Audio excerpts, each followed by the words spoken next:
ఉగాదిని పురస్కరించుకొని mother charitable trust నేతృత్వంలో హైదరాబాద్లో పలు కార్యక్రమాలు జరిగాయి. వివిధ రంగాల్లో విశేష సేవలందించిన పలువురికి ఉగాది జాతీయ సేవా పురస్కారాలు, మదర్ తెరీసా మహిళా జాతీయ సేవారత్న పురస్కారాన్ని అందజేశారు.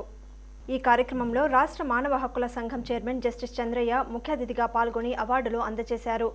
ప్రముఖ కవి కళారత్న బిక్కి కృష్ణ అధ్యక్షతన జరిగిన ఈ సభలో ట్రస్ట్ చైర్మన్ అశోక్ కుమార్తో పాటు justice B Chandrakumar, doctor lion A Vijay Kumar, శతచిత్ర నిర్మాత Tummalapalli Satyanarayana, metro TV MD chief editor K Jayaprasad, Gidugu Kanthikrishna, Janasena వీర మహిళా కార్యదర్శి లక్ష్మీ సాయి శిరీష్, రాజా వాసిరెడ్డి మల్లీశ్వరి, సముద్రాల శ్రీదేవి తదితరులు పాల్గొన్నారు. ఈ సందర్భంగా ప్రముఖ డిపిఓ రవికుమార్ నీర్లకు దృశ్య కళా చక్రవర్తి బిరుదు ప్రదానం చేశారు. ఈ సభకు ముందు జరిగిన కవి సమ్మేళనం ఉగాది గానాహరి ఆహూతులను అలరించింది. మధుర గానంతో మైమరపించు ఉగాది, వినోదపు విలాసాల పర్వదినం ఉగాది.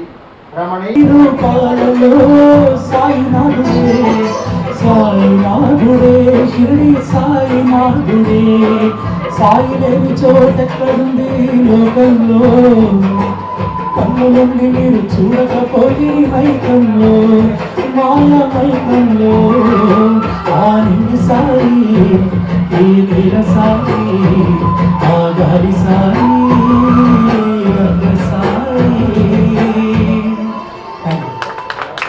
ఇది కళారత్న బిక్కి కృష్ణ గారు సాయి దైవం సినిమాలో రాసిన పాట అండి. భయమెందుకురా నీకు దండగా,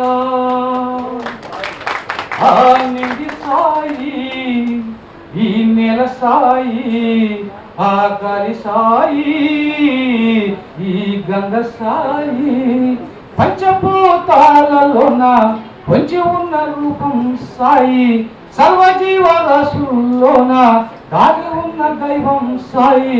సాయి లేని చోటెక్కడుంది లోకంలో, కన్నులుండి మీరు చూడకపోతే మైకంలో, మాయా మైకంలో ఆ నింగి సాయి, ఈ నెల సాయి, ఆ గని సాయి, ఈ గంగ సాయి. ఇది ఒక మహాద్భుతము. ఈ పాట రాయడానికి కారకులు మా గురువు గారు, సంచలనాత్మకంగా తీర్పిచ్చిన జస్టిస్ చంద్రకుమార్ గారు. ఆయన్నే నేను దైవంగా సాయిగా భావిస్తూ ఉంటాను. అనంతపురంలో నేను జర్నలిస్టుగా పనిచేస్తున్నప్పుడు ఒక బాధతో ఒక టెంపుల్కి వెళ్ళాను, సాయిబాబా టెంపుల్కి వెళితే అక్కడ సత్సంగం చేస్తున్నారు జస్టిస్ చంద్రకుమార్ గారు. ఇప్పుడు వచ్చారు. అటువంటి ఆయన నన్ను సాయి మార్గంలో నడిపించారు. మరి ఇదంతా ఇదంతా జరుగుతున్నటువంటి ఈ తతంగం అంతా కూడా సాయిబాబా సంకల్పాన్ని మీకు తెలియజేస్తున్నాను. ఈ రోజు మీరు సాక్షాత్ శ్రీ సాయిబాబా గారి చేతుల మీద అందుకోబోతున్నారు. మీరు చాలా అదృష్టవంతులు. ఇదైతే 100% వాస్తవం అని తెలియజేస్తూ మంచి పాట పాడినందుకు భరత్కు ధన్యవాదాలు తెలియజేస్తున్నాను. 10 నిమిషాల్లో ఈ కార్యక్రమం ప్రారంభం జస్టిస్ గారు వస్తున్నారు, జస్టిస్ చంద్రయ్య గారు. ఇప్పుడు నెక్స్ట్ స్వప్న కిషోర్ గారు మంచి గాయని, సాహిత్య సాంస్కృతిక సంస్థ పెట్టి ఆమె ఎంతో మందిని వెలుగులోకి తెస్తూ ఉన్నారు. ఈ సందర్భంగా ఇంకొక విషయం ఏమిటంటే, ఇటువంటి సభకు ఎన్ని కార్యక్రమాలు ఉన్నా కూడా 100 చిత్రాలను నిర్మించినటువంటి ఒక నిర్మాతల పాలిట, అదేవిధంగా నటీనటులు, సాంకేతిక నిపుణుల పాలిట మరి కల్పవృక్షమైనటువంటి రామసత్యనారాయణ గారు వచ్చారు. ఇది చాలా అదృష్టం అని చెప్పేసి మీకు తెలియజేస్తూ ఆయన స్వాగతం తెలియజేస్తున్నాను. గౌరవ అతిథులు, విశ్రాంత హైకోర్టు న్యాయమూర్తి, సంస్కృతి సంప్రదాయాల వేడుక ఉగాది, ప్రకృతి పులకరించే వసంతం ఉగాది, మనసును పలకరించే తొలకరి జల్లు ఉగాది, నిరాశ నిస్పృహలను పారదోలి చిగురించాలి ఉగాది జీవిత పుష్పం, కోకిల కిలకిల రాగాలు, కాలమాన పరిస్థితుల భవిష్య శ్రవణం ఉగాది, జగతికి వన్నెలు తెచ్చే ఉగాది, ప్రకృతి పరవశించే ఉగాది. ధన్యవాదాలు.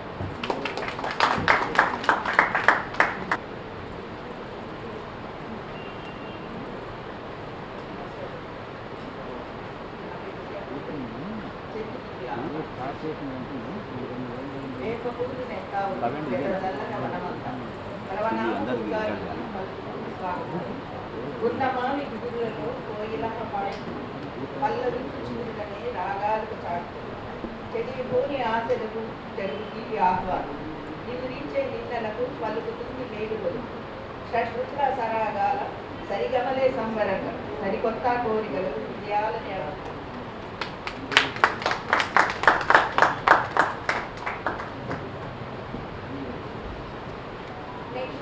సుధాకర్యాని వేల్పుర మహేష్.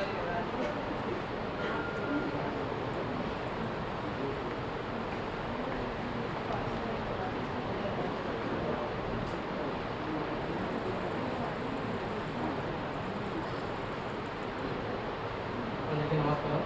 నా పేరు మహేష్ తెలుగుగా, మాది సూర్యాపేట.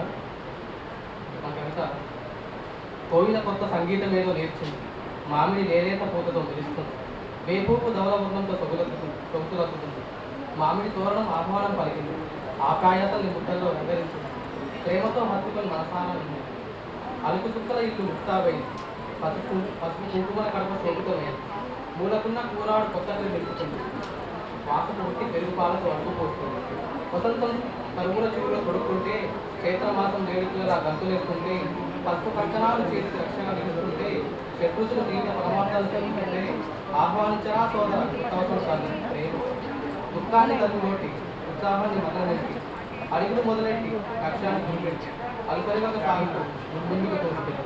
ధన్యవాదాలు.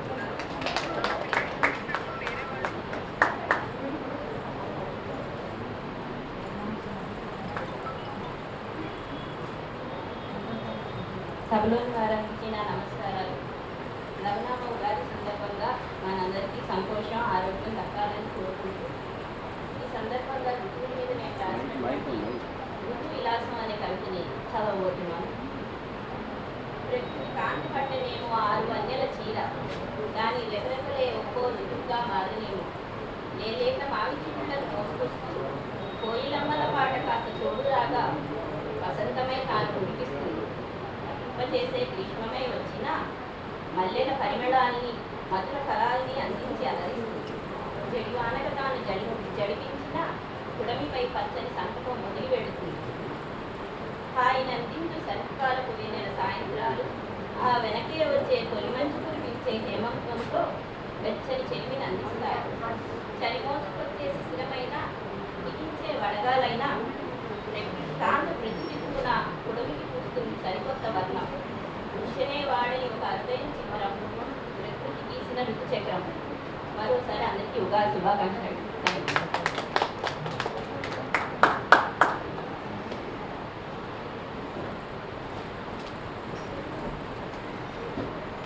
సాధనాల వెంకట స్వామి నాయుడు, బొమ్మన వెంకటరమణ.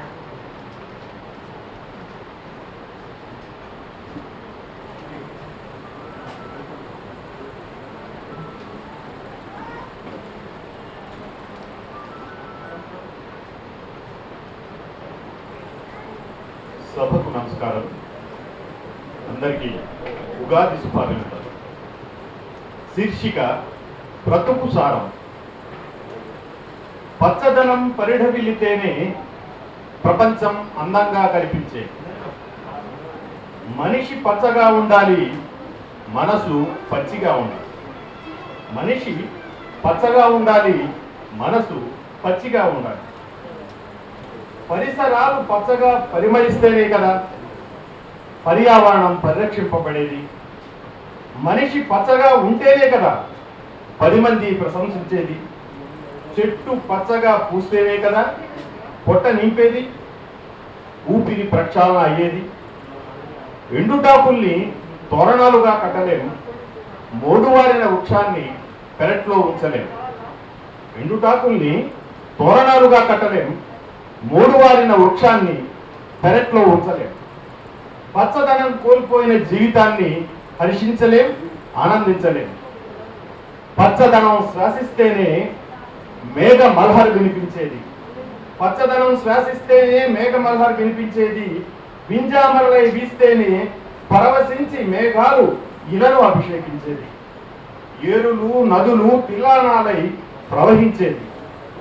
కళ్ళు ఎప్పుడు పచ్చదనాన్నే చూడాలి, కళ్ళు ఎప్పుడూ పచ్చదనాన్నే చూడాలి.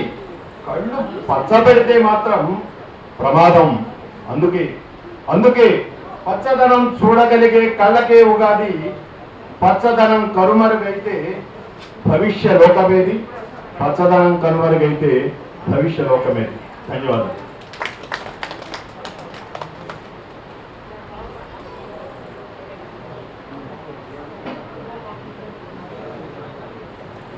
ఉగాది విశ్వస్తులతో ప్లవనామ ఉగాది.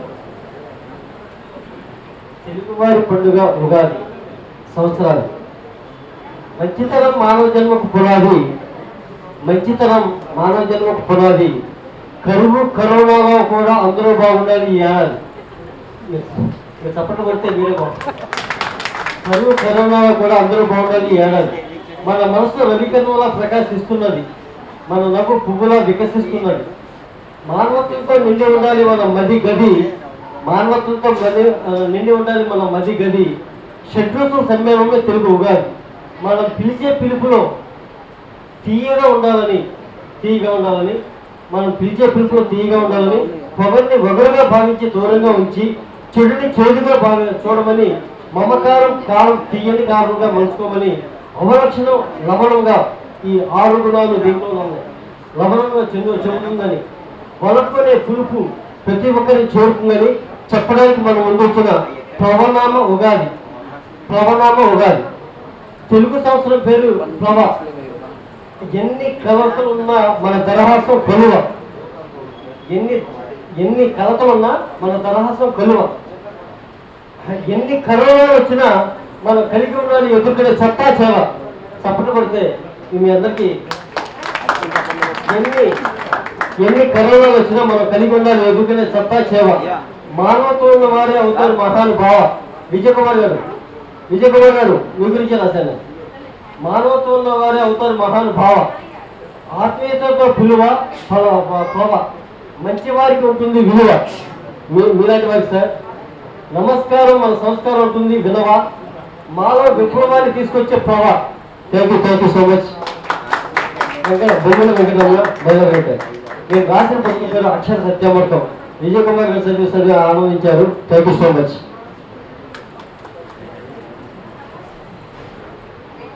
లక్ష్మీ పెండ్యాల కే వెంకటలక్ష్మి గారు. నెక్స్ట్ ఇంకా ఏదైనా ఉన్నాయా?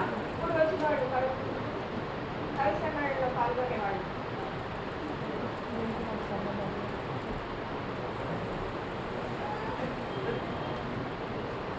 అందరికీ నమస్కారం అండి. ఉగాది గురించి, కొత్త సంవత్సరం గురించి అందరూ కూడా చాలా బాగా రాస్తారు, చాలా బాగా ఇస్తారు. అయితే నేను ఒక వినూత్నమైన ప్రయత్నంతో ఈసారి ఉగాదికి కవిత రాశాను. మరి మీ అందరికీ కూడా నచ్చుతుందని, తప్పులేమైనా ఉంటే క్షమిస్తారని అనుకుంటున్నాను. 6 రుచుల నా ప్రేమ అని రాశాను ఈసారి ఉగాదికి. చెరకు గడ అడిగింది నాలోని తీయదనం రుచి చూసావా అని. చెరకు గడ అడిగింది నాలోని తీయదనం రుచి చూసావా అని. నా చెలికాని ప్రేమ కన్నా తీయనా అంటే చిన్నపోయింది. నా చెలికాని ప్రేమ కన్నా తీయనా అంటే చిన్నపోయింది. మామిడికాయ అడిగింది నాలోని పులుపు రుచి చూసావా అని. మామిడికాయ అడిగింది నాలోని పులుపు రుచి చూసావా అని. నా చెలికాని వలపు ముందు నీవెంత అంటే, నా చెలికాని వలపు ముందు నీవెంత అంటే మూతి 3 వంకలు తిప్పింది. వేప చిగురు అడిగింది నాలోని చేదు రుచి చూసావా అని. వేప చిగురు అడిగింది నాలోని చేదు రుచి చూసావా అని. నా చెలికాని ఎడబాటులోని బాధ కన్నానా అంటే అవాక్కైంది. నా చెలికాని ఎడబాటులోని బాధ కన్నానా అంటే అవాక్కైంది. సంద్రంలోని అల నన్ను ప్రశ్నించింది నాలోని ఉప్పదనం తెలుసుగా అని. సంద్రంలోని అల నన్ను ప్రశ్నించింది నాలోని ఉప్పదనం తెలుసుగా అని. నా చెలికాని మౌనంలో ఉండేది అదేగా అంటే తుర్రున వెనక్కి జారుకుంది. నా చెలికాని మౌనంలో ఉండేది అదేగా అంటే తుర్రున వెనక్కి జారుకుంది. మిరప పంట అడిగింది నాలోని కారం రుచి చూసావా అని. మిరప పండు అడిగింది నాలోని కారం రుచి చూసావా అని. కోపంగా దాని వైపు చూసా. నా కళ్ళల్లో కాంచిన కారానికి అది చప్పబడిపోయింది. నా కళ్ళల్లో కాంచిన కారానికి అది చప్పబడిపోయింది. దానికి ఏం తెలుసు వగరు రుచి కన్నా పొగరు నాకుందని. దానికి ఏం తెలుసు వగరు రుచి కన్నా పొగరు నాకుందని.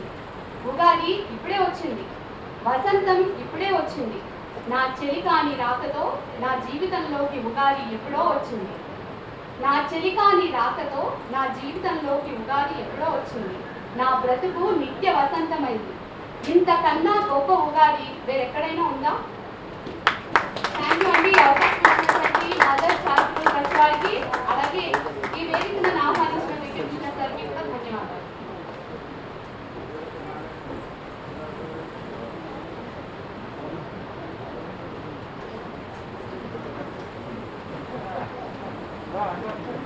మొదటిగా అందరికీ NGOs network mother charitable trust Ugadi కవి సమ్మేళనంలో నా పేరు కొయ్య వెంకటలక్ష్మి అండి. విశాఖపట్నం జిల్లా నుండి వచ్చాను. ఈ నవవసంతంలో వచ్చేటి అపూర్వము కావా, వేడుకల గీతానికి కమ్మని కోయిలల మావి చిగురుల తోరణం కావా, ప్లవనామ సంవత్సరంలో పచ్చడి పగడాల కాంతులు నీవై, పచ్చడి పరిమళాల పచ్చడి పంటలు కొలువై, మా ఇంటికి రా ఈ నవవసంతాన వేయి వేణువుల కమ్మని తోరణంలో.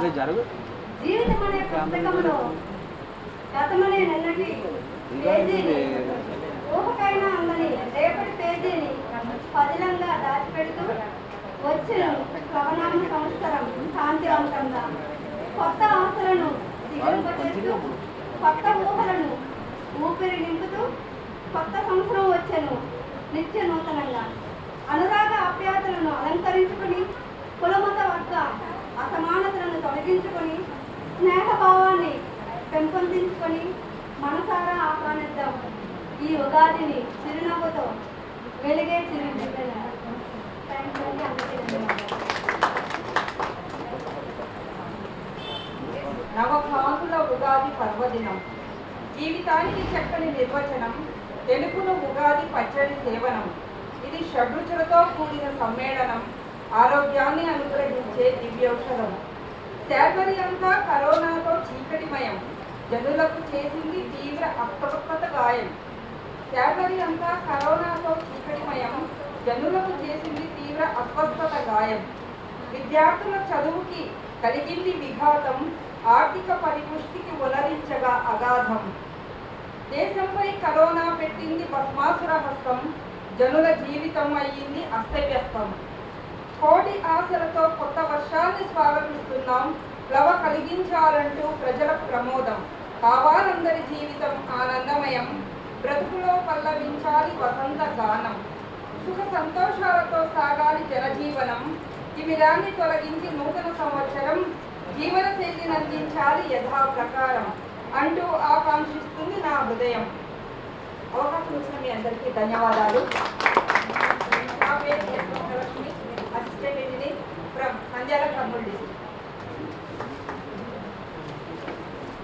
నీ గమ్యాన్ని చేరుకోవాలి. జీవితం అంటే ఒక తోట, తొమ్మిదవు నీవే కావాలి. జీవితం అంటే ఒక పాట, పాటకు పల్లవి నీవే కావాలి. జీవితం ప్రతి పూట ఉత్సాహంగా పనిచేయాలి. జీవితం అంటే ఒక మాట, దాన్ని నిలబెట్టుకోవాలి. జీవితం అంటే ఒక రహస్యం, దాన్ని ఛేదించాలి. ధన్యవాదాలు. ఆకుపచ్చని ఆమని అయింది హృదయం అనే తోటలో ఓ కోయిలమ్మ కొత్త పాట పాడుతుంటే నేస్తమా, మధురమైన ఆ రాగంలోనే కదా నీ వాగ్దానాలను భద్రపరిచింది.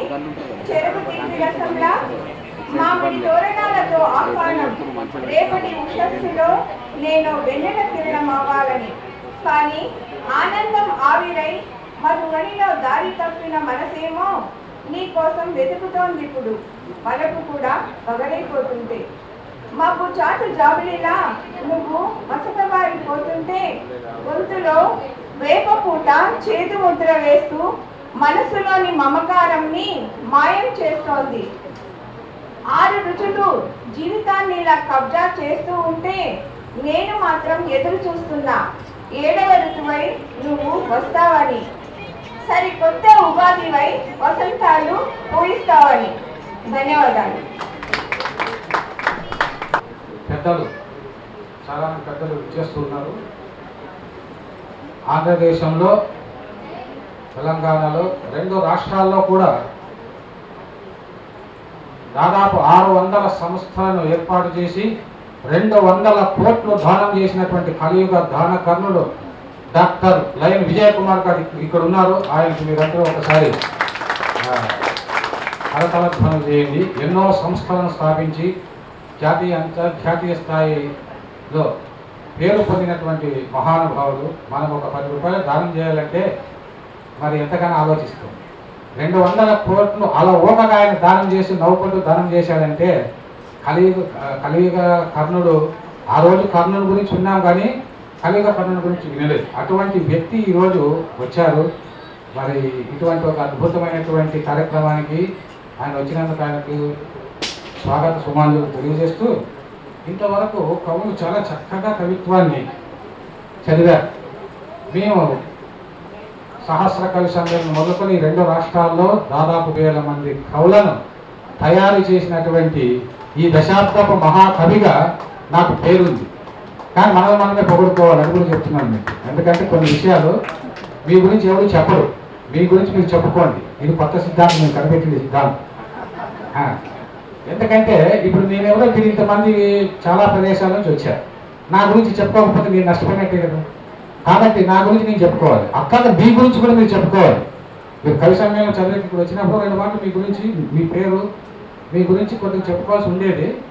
కాకపోతే ఇంకొక మీరు ఆ ఛాన్స్ పోయింది మీకు. అందుకోసమే మీ అందరి గురించి అభినందిస్తూ నేను ఒక కవిత చదువుతాను. కవి అంటే చాలా గొప్పవాడు నా దృష్టిలో. ప్రపంచ దేశాల్లో లాటిన్ అమెరికా కవులు తమ కవిత్వంతో రాజ్యాలనే కూల్చేశారు. 20-25 సంవత్సరాల అజ్ఞాతవాసంలోకి వెళ్ళి సామ్రాజ్యవాదులు ఆ రాజులు పంపిస్తే భయపడి వెళ్ళి నిర్బంధాలకు వెళ్ళి మళ్ళీ వచ్చి మళ్ళీ ఆ రాజ్యాన్ని పూర్తి చేసి వారు నోబెల్ ప్రైజ్ పొందినటువంటి కవులు కూడా ఉన్నారు. అంటే దీన్ని బట్టి కవి ఎంత చైతన్యవంతుడో, ఎంత ధైర్యవంతుడో, ఎంత గొప్ప వ్యక్తితో మీరు ఆలోచించండి. సమాజాన్ని మరి ఉత్తేజితం చేసేటువంటి ఒక శక్తి, సృజనాత్మక శక్తి కవికి ఉంటుంది. అందువల్ల కవి 3వ కన్ను అని రాశారు కవిత పేరు. కవి 3వ కన్ను. కవిపై నక్షత్రాల పూలు జల్లి నమస్కరించండి, విలువల పూల తోటలు వాడిపోకుండా ఉంటాయి. కవి భుజాలపై నీలి మేఘం శాలువా కప్పి, మామూలు శాలువాలు కాదు, కవి భుజాలపై నీలి మేఘం శాలువా కప్పి చందమామ మెమంటోను చేతిలో పెట్టండి. దేశంలోని దొంగ పార్టీల జెండాలన్నీ తలంచుకుంటాయి. ఆశుపత్రాలు ఎటువంటి మాటలు ఉన్న తర్వాత అంటే కవి భుజాలపైన చందమామ శాలువా దేని కప్పమన్న నీలి మేఘం శాలువా కప్పి చందమామ మెమంటోను కవి ఆ చేతిలో పెట్టండి. దేశంలోని దొంగ పార్టీల జెండాలన్నీ తలంచుకుంటాయి. కవి మెడలో ఇంద్రధనసు పూలహారం వేయండి, ప్రజల గుండెల పక్షులన్నీ చైతన్య గీతాలు ఆలపిస్తాయి. ఈ దేశపు చిత్రపటాన్ని సన్మాన పత్రంగా కవి చేతుల్లో పెట్టండి. కుల మతాలకు అతీతమైన విశ్వ శ్రేయస్సు నాశించి కవులు పుట్టుకొస్తారు. సూర్యున్ని కుంచి కవిరాజు నెత్తిపై కిరీటంగా ధరింపచేయండి. ఏలికలకు కృష్ణదేవరాయలు కలలోకొచ్చి కళ్ళు తెరిపిస్తారు. రైతును కావ్య వస్తువును చేసే కవులను మాత్రమే ఘనంగా సన్మానించండి. అప్పుడు నదులు ఎగసిపడి అలల చేతులెత్తి మీకు నమస్కరిస్తాయి. పొలాలు కవికి సలాం చేస్తాయి. సమాజంలో ఒక కవి పుట్టుకొచ్చాడంటే ఒక దుర్మార్గుడు తగ్గినట్టే. సమాజంలో ఒక కవి పుట్టుకొచ్చాడంటే ఒక దుర్మార్గుడు తగ్గినట్టే. కవిని సన్మానించే వారే నిజమైన దేశభక్తులు. క్రాంతదర్శి అయిన కవి దేశానికి 3వ కన్ను. క్రాంతదర్శి అయిన కవి దేశానికి 3వ కన్ను. అడవిలో హఠాత్తుగా పేలే గన్ను. అడవిలో హఠాత్తుగా పేలే గన్ను. నమస్కారం అండి.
నమస్కారం చేస్తున్నాను. మిమ్మల్ని చూడటమే ఒక మహాభాగ్యంగా నేను భావిస్తున్నాను. ఎందుకంటే సమాజ సేవ చేసేటువంటి ప్రతి ఒక్కరు కూడా నా దృష్టిలో దైవ స్వరూపం. మీరు దయతో పెద్దలు ఇక్కడికి విచ్చేశారు. మరి ఎక్కువ సేపు ఈ కార్యక్రమం మేము కొనసాగదు. పెద్దలు ఆశీర్వాదాలు మీరు తీసుకోవాలి. అంతేకాకుండా వారు చెప్పేటువంటి సందేశం ఇది ఒక అపూర్వమైన అద్భుతమైనటువంటి సన్నివేశం అని మాత్రం నేను మీకు తెలియజేస్తూ ఉన్నాను. ఉగాది శుభాకాంక్షలతో మొట్టమొదట వేదిక మీద ఉన్నటువంటి పెద్దలు చాలామంది ఉన్నారు. వాళ్ళు మీకు శుభాకాంక్షలు తెలియజేస్తారు. ముఖ్యంగా ఈనాటి కార్యక్రమానికి ముఖ్య అతిథిగా చేసినటువంటి జస్టిస్ జి చంద్రయ్య గారు, చైర్మన్ తెలంగాణ మానవ హక్కుల కమిషన్, వారు సహజ కవి. నిన్ననే మరి ప్రపంచవ్యాప్తంగా ప్రపంచ కవి సమ్మేళనం తానావాలో నిర్వహించినటువంటి కవి సమ్మేళనం 21 దేశాల్లో 21 గంటలు నిర్వహించినటువంటి ఆ తానా సమావేశానికి ముఖ్య అతిథిగా ఉంటూ అద్భుతమైన సందేశం ఇచ్చినటువంటి మహానుభావులు. మరి వారు నిజం చెప్పాలంటే ఏ కార్యక్రమం నేను చేసేటువంటి ప్రతి సహస్ర కవి సమ్మేళనానికి కూడా వచ్చి ఉదయం నుంచి సాయంత్రం వరకు కూర్చొని ఓపికగా కవులందరూ రాసినటువంటి కవితలు విని వాళ్ళను అభినందించినటువంటి ఒక సాహితీ సౌజన్యమూర్తి జస్టిస్ జి చంద్రయ్య గారు. అదేవిధంగా మరి మిగిలినటువంటి పెద్దలు మాట్లాడే సందర్భంలో వాళ్ళని పరిచయం చేస్తారు. ఈ కార్యక్రమంలో ఒక్కొక్క పెద్దలు జస్టిస్ గారు ఒక 10 నిమిషాలు మీకు సందేశం ఇస్తారు. తర్వాత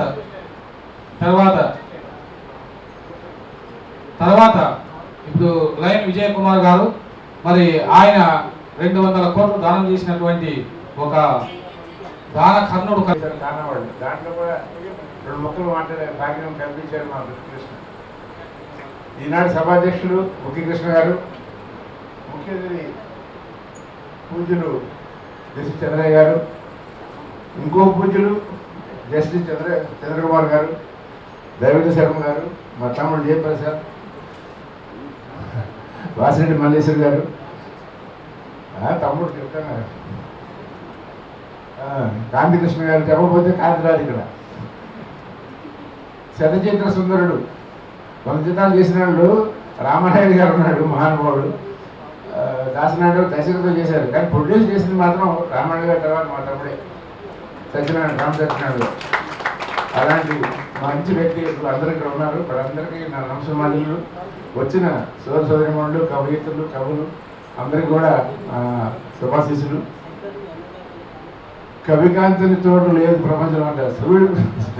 సూర్యుడైనా ఎక్కడైనా ముసవుతాడు కానీ రవికాంతిని తోడు కవికాంతులు. అంటే సూర్యుడు అందరికి ప్రదర్శిస్తాడు, అందరికీ మనకి జీవ పదార్థం ఆయనే. కానీ అంతర సౌందర్యం ఆయనకు తెలియదు, బాహ్య సౌందర్యం తెలుసు ఆయన. అంతర సౌందర్యం కనిపెట్టగలిగిన వాడే కవి. అట్లాంటి కవులను సరస్వతీదేవి కళాక్షం ఉంటుంది అందరికీ, లేకపోతే కవులు అవ్వలేదుగా. కానీ అన్ఫార్చునేట్లీ వాళ్ళ సిస్టర్ లక్ష్మీ కళాక్షం దూరంగా ఉంటుంది, అదే ప్రాబ్లం. కాబట్టి ఆ కవులు కాని వాళ్ళు, కవులంతా వాళ్ళంతా కారణజనులు, లేకపోతే ఇంత మంచి ఇంత కవితలు రాయలేరు వాడు. వాడు మనసే ఒక కోవిల. ఆ కోవిల వచ్చేది మంచిగా ఉంటాయి. మైక్ ముందు మాట్లాడే వాళ్ళంతా మంచిగా మాట్లాడతారు, చెడు మాట్లాడరు కదా. అట్లా రాసేవాళ్ళని మంచిగా రాస్తారు, లేదా రాయలేరు. మరి అలాంటి వాళ్ళని మనం చేయగలిగిందంటే సమాజంలో పూర్వం రాజులు ఉండేవారు, భోజరాజు, కృష్ణదేవరాయలు, వాళ్ళు కళలు పోషించారు. కాబట్టి ఈ రోజుకి గుర్తున్నారు అందరికి. ఆ రోజుల్లో రత్నాలు రాసులు పోసి అమ్మేవారంట. అంటే ధాన్యానికి అసలు ఎంత ఈజీ అనమాట్లేదు. అలాంటి రాజులు పరిపాలించిన రోజుల్లో కవులు రాసిస్తే బ్రహ్మాండంగా ఉండేది. అందుకే వాళ్ళు ఇవ్వాలి గుర్తుపెట్టుకుంటున్నాం. మరి మనం ఏం చేయాలి? ఇప్పుడు రాజులు లేరు. కాబట్టి ఇవాళ నేను ఒకటే చెప్పదలుచుకున్నా, మనం కవులు కావాలంటారు అవలేము. కాబట్టి మనం చేయగలిగిన పరిస్థితి నాలుగు రకాలుగా వర్గీకరించాను నేను. ఎంత ఏం చేయాలో మనం మొదటి పోషించాలి. బాగా డబ్బులు ఉన్నాడు, ముఖేష్ అంబానీ అంటూ ఉన్నాడు, 1,00,000 కోట్లు ఉన్నాయని. ఆయన మంచి మంచి కవులందరినీ పోషించాలి. మన మంత్రి పెన్షన్ ఇచ్చినట్టు ఇవ్వాలి. వీళ్ళకి ఏ పని చేయక్కల రాయాలి, అలాంటి పని చేయాలి. అక్కడ పెద్ద పెద్ద అంటే సరే, అలాంటి మనం చేయలేము. సో రెండు ఏం చేయాలి? ప్రోత్సహించాలి. ప్రోత్సహించాలంటే ఎంతమంది రచయితలు రాస్తారు పాపం, కానీ ప్రజలు వచ్చే ఛాన్స్ దొరకట్లేవాడు. అలాంటి వాళ్ళని ఎతికి మనకి ప్రచురణలో సహాయం చేసాం అనుకోండి, అది బీ టైప్, ఏ అయిపోయింది, బి అయిపోయింది. సి అండి ఈ రెండు చేయలేము. ఏం చేయగలం? ఆ పుస్తకం కొనాలి. పాపం ప్రింట్ చేసి తప్పితే ఫ్రీగా తీసుకునే పరిస్థితులు ఉండేవాడు. అలా కాకుండా ఆ పుస్తకం కొని వాళ్ళు సహాయం చేయగలగాలి. అది సి కేటగిరీ. ఈ 4వ కేటగిరీ ఏంటంటే పుస్తకం కొనేవాడు ఉంటాం మనం కొంతమంది. వాళ్ళు ఏం చేయాలి? ఆ పుస్తకాన్ని ఎక్కడో చదవాలి. చదివి చాలా బాగుంది 10 మంది చెప్పాలి. ఆ 10 మందిలో ఇతర మూడు కొంటే 60 ఉపయోగపడుతుంది. కాబట్టి ఈ 4 రకాలు మనం సహాయం చేయగలం కవులందరికీ, కళాకారులకి. ఇంకెందుకంటే వేరే దాన్ని కనపడేస్తాం. కాబట్టి నాకు తోచిన దాన్ని రెండోది ప్రోత్సహించడం.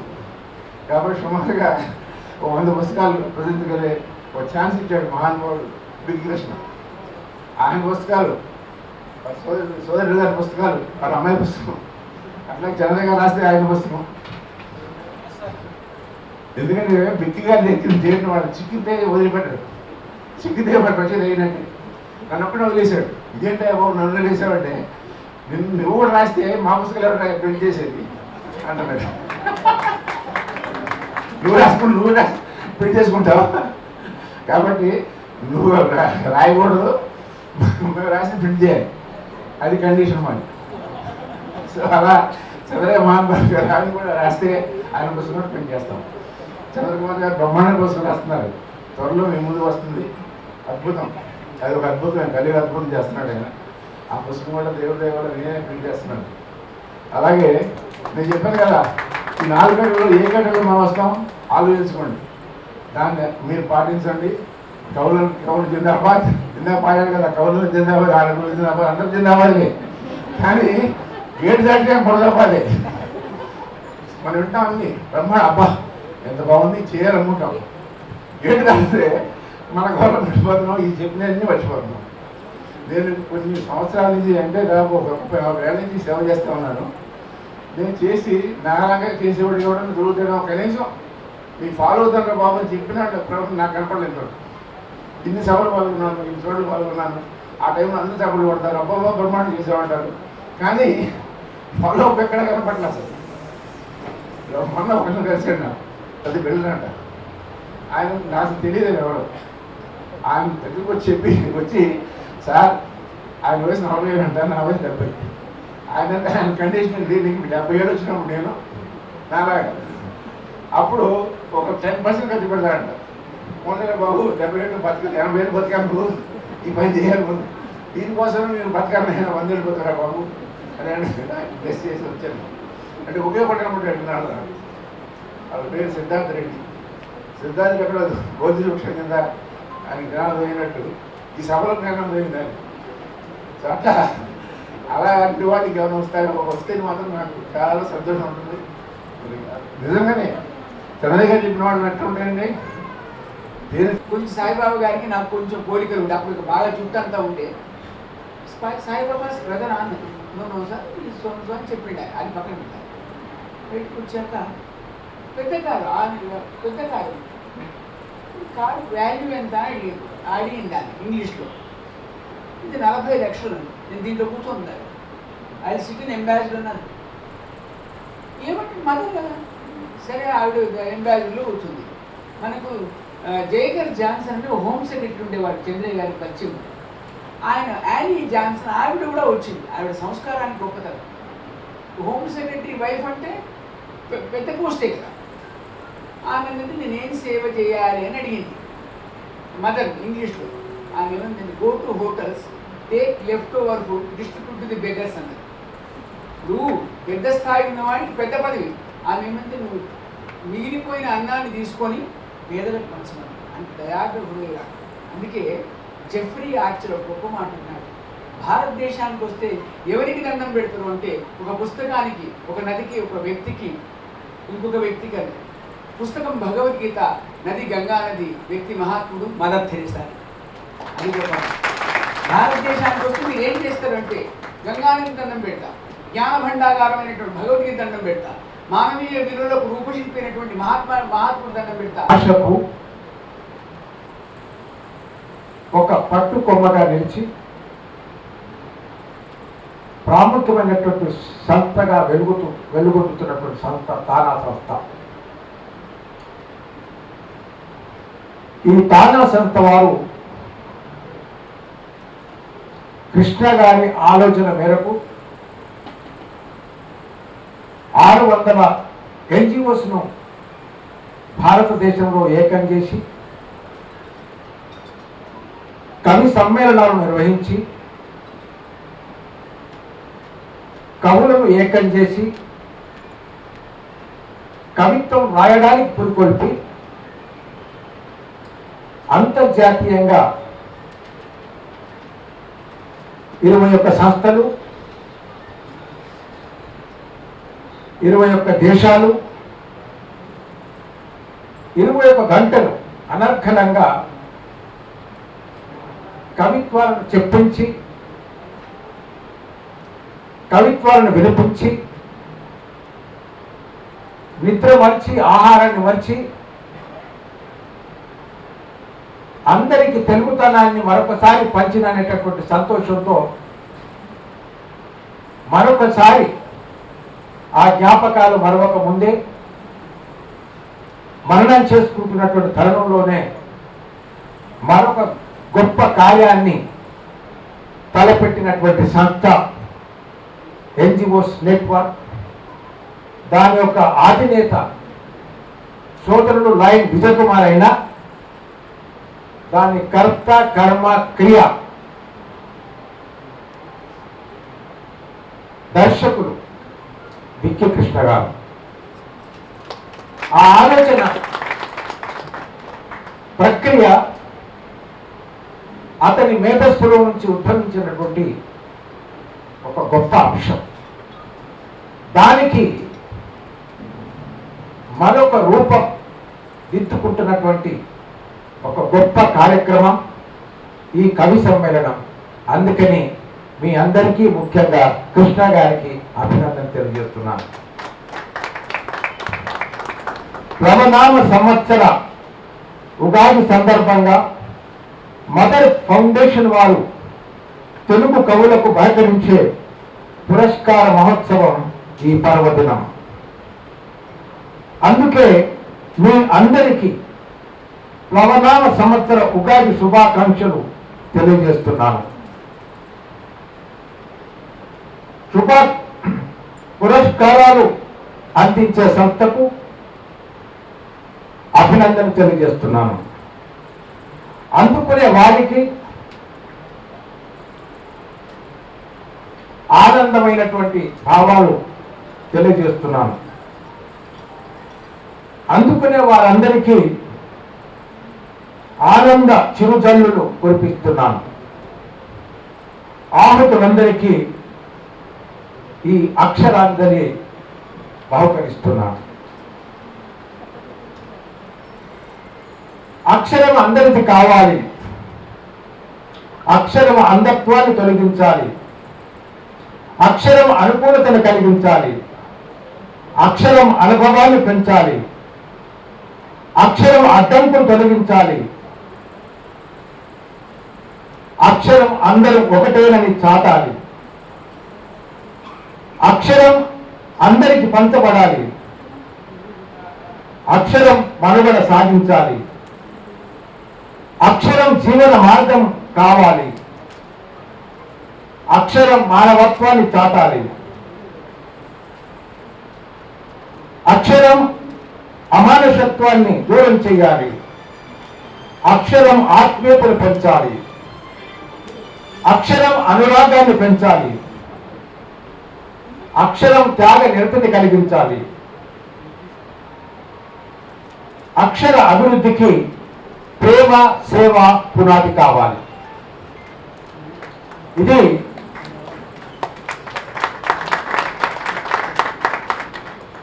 కవి కానటువంటి మామూలు మనిషిని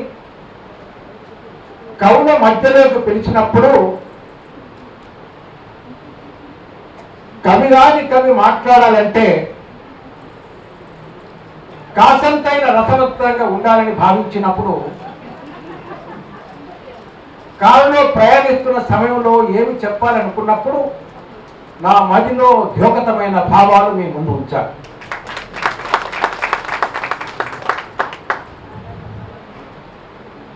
ఎన్జిఓస్ నెట్వర్క్ సౌజన్యంతో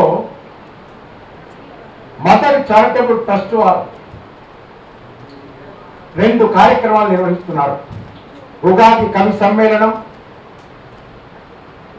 సందర్భంగా ఉగాది జాతీయ సేవారత్న పురస్కారాలు, మదర్ తెరీసా జాతీయ మహిళారత్న పురస్కారాలు 2021.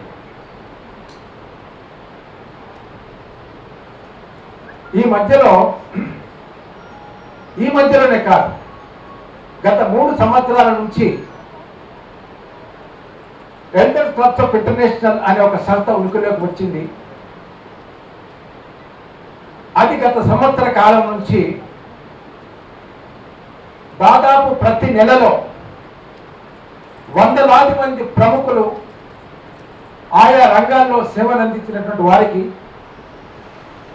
సేవారత్న బిరుదులు అందజేస్తూ ఆ ప్రతి కార్యక్రమంలో నేనే ముఖ్య అతిథిగా ఉంటూ మాట్లాడి ఈరోజు వారితో మాట్లాడిన అనుభవంతో మీతో కూడా మాట్లాడుతున్నాము. కానీ జీవితంలో గ్రహించిన సత్యం ఏమిటంటే అనునిత్యం ప్రతి వ్యక్తి విద్యార్థి. ఎంత గొప్ప మేధావి అయినా నేను మేధావిని అని చెప్పుకునేటటువంటి అర్హత ఉందని ఎవరని అనుకున్నా అది వాస్తవానికి దూరం, అది సహజత్వానికి దగ్గర. అందుకనే ఓ కవి సోదర సోదరిమణులారా, మీరు సహజత్వానికి దగ్గర కండి, వాస్తవాన్ని ఆలోచించండి. మనుషులు ఎదుర్కొంటున్నటువంటి సమస్యలకు కారణాలు వెతికి మనుషుల సమస్యలకు మనుషులే కారణం అనేటటువంటి సత్యాన్ని గ్రహించి ఆ కారణాలను కవిత్వ రూపంలో ప్రజలకు అందించి మీ కవితలలో కేవలం సమస్యను వివరించడమే కాకుండా సమస్యకు పరిష్కారం కూడా చెప్తూ సత్వరుల యొక్క ఆలోచన శక్తిలో మార్పు తీసుకొచ్చి సమాజ మనుగడ ముందుకు తీసుకువెళ్ళడానికి, సమాజంలో శాంతిని స్థాపించడానికి, సమాజ అభివృద్ధిని ఆకాంక్షించడానికి, సర్వ మానవులు ఒకటైనటువంటి మానవ సత్యాన్ని తెలియజేయడానికి కవిత్వం రాయాల్సినటువంటి బాధ్యత, అవసరము ప్రస్తుత సమాజంలో రోజు రోజు పెరుగుతోంది. కమిషన్ ముందు అనేక సమస్యలు మేము చూస్తున్నాం.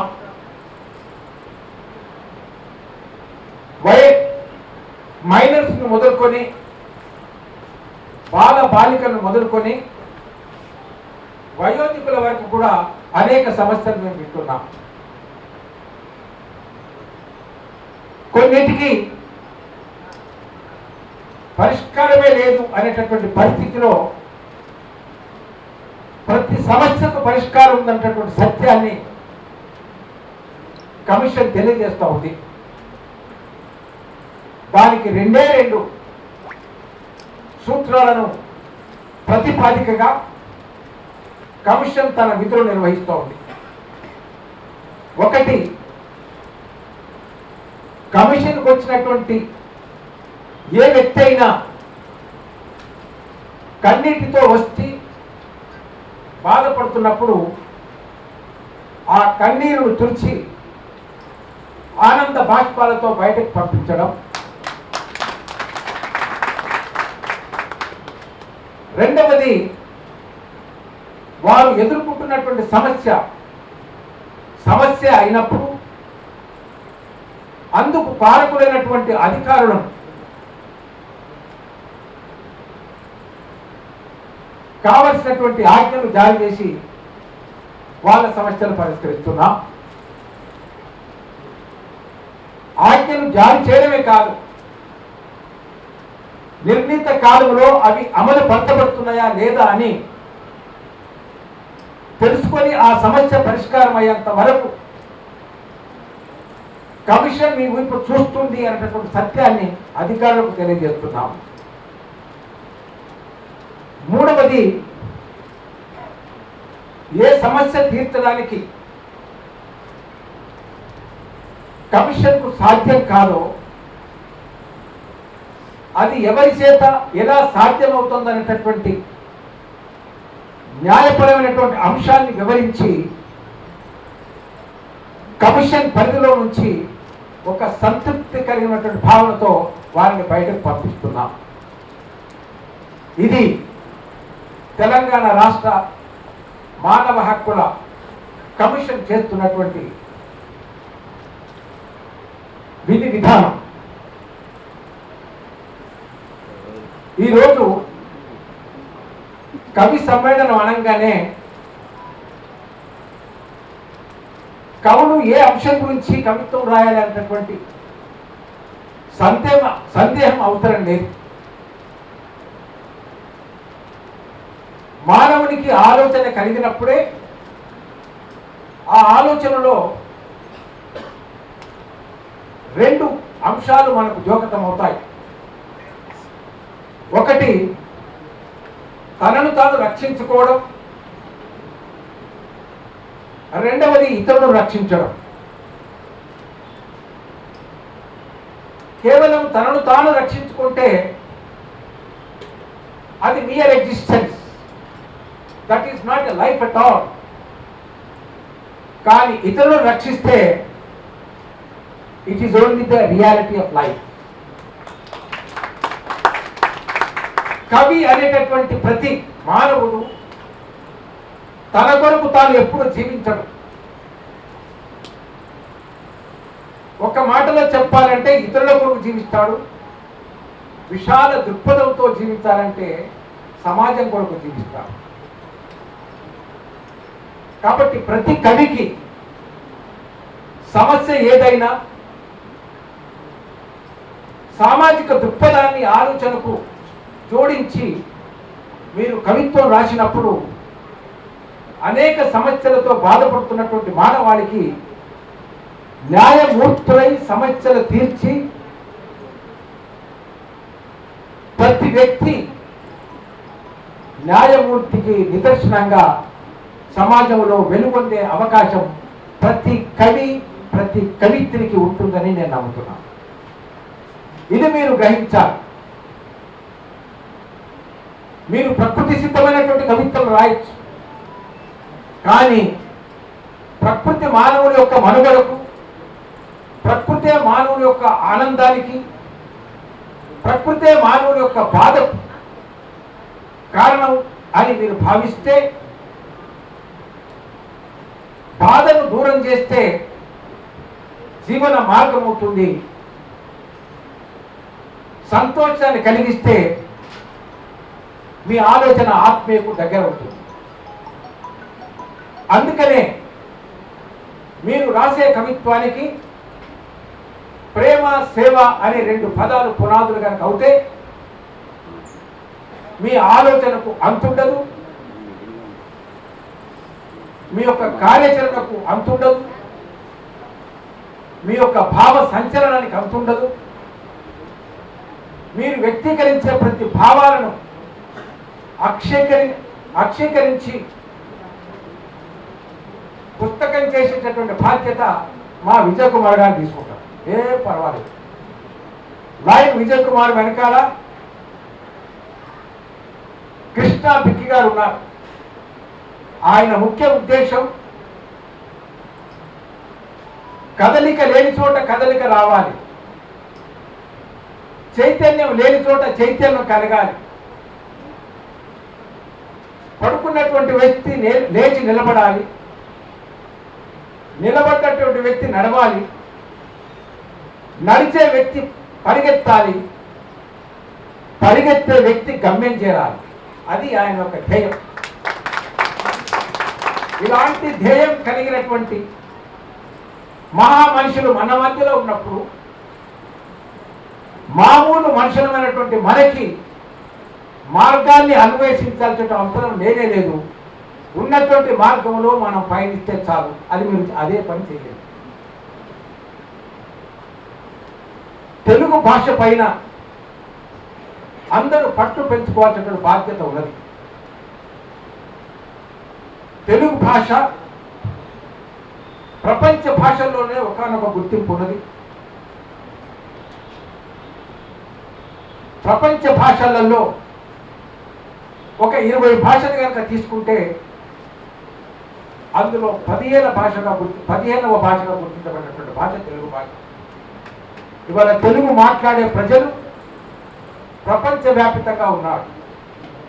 తెలుగు సంస్కృతి, తెలుగు సాంప్రదాయం, తెలుగు కళలు,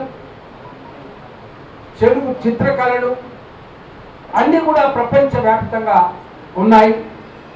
ప్రపంచ ప్రజల మన్ననలు పొందుతున్నాయి. అలాంటి తెలుగు వారమైనటువంటి మనం, తెలుగు సంస్కృతి ఉన్నటువంటి మనం, తెలుగు తనంలోనే ఆత్మ గౌరవం ఉంది అని భావించే మనం, మానవులందరూ సమానమైనటువంటి భావం కలిగిన మనం, మానవాళికి మన యొక్క మంచి సంస్కృతిని, సాంప్రదాయాన్ని ప్రాపంచికం చేయాల్సినటువంటి బాధ్యత తెలుగు కవుల పైన ఉన్నది.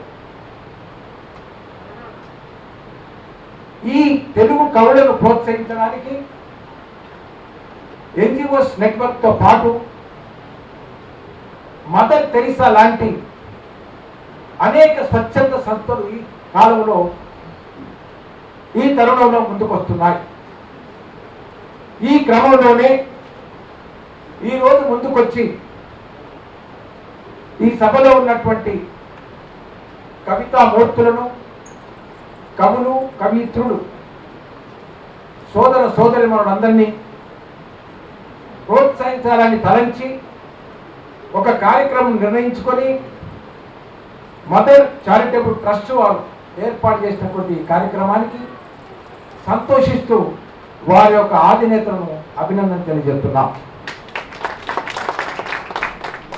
మహోన్నతమైనటువంటి మానవతామూర్తి, న్యాయమూర్తి జస్టిస్ చంద్రయ్య గారు. అటువంటి మహానుభావులు ఉండటం వల్లే ఇంకా పేదలకు, నిరుపేదలకు, మహిళలకు, అభాగ్యులకు, అన్నార్థులకు న్యాయం జరుగుతుంది ఈ లోకంలో. అందుకే అటువంటి వాళ్ళే దేవతల రూపంలో, న్యాయమూర్తుల రూపంలో, దేవతలు ఎక్కడ లేరండి, న్యాయమూర్తుల రూపంలో వచ్చి ఎంత బాధపడతారో మీకు తెలుసు కదా. అన్యాయానికి గురైనటువంటి వాళ్ళు మానవ హక్కు ఆ కోర్టుల చుట్టూ అక్కడ వెళితే వాళ్ళ బాధ వర్ణనాతీతం.